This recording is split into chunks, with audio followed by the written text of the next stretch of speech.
If there is a Joe Biden doctrine, it hasn't been evident as the president spent the past year managing overlapping foreign crises.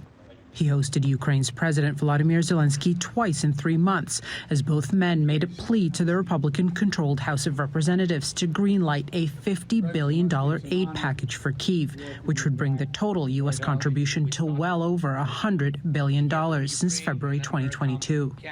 That package is stalled as lawmakers on the right grow weary of funding what is likely turning into a war of attrition.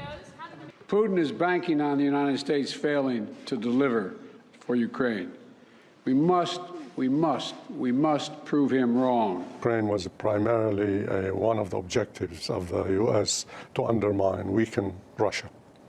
There were people who even spoke of, the dismantling of Russia. So there was a clear policy position. The United States right now is very much concerned about the rise of China and the return of Russia. The United States is very much concerned about the changing in their positions of the within the international community and the roles that these two countries are playing. In February, the U.S. shot down what it said was a Chinese spy balloon, prompting a breakdown in military-to-military communications between the superpowers.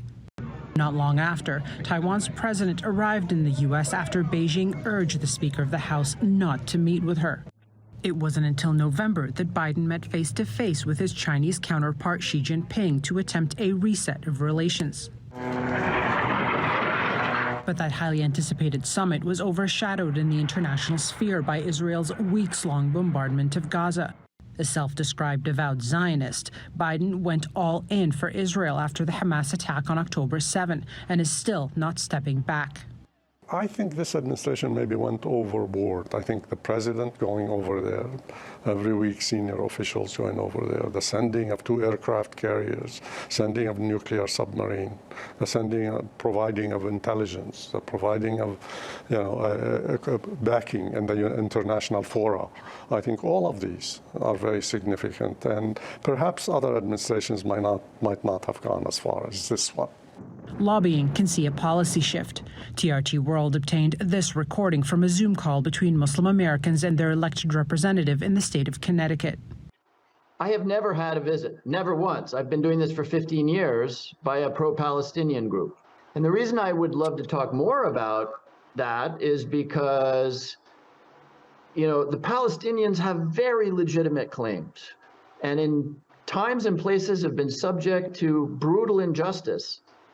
And yet there is nobody telling their story. Domestic pressure and dissent from inside government has, however, impacted the administration's language. I want them to be focused on how to save civilian lives. But Biden still caps off a year with 2 wars raging that he is almost exclusively financing, and they may have no end in sight until he decides it's time. Yasmine El-Sabawi, TRT World, Washington.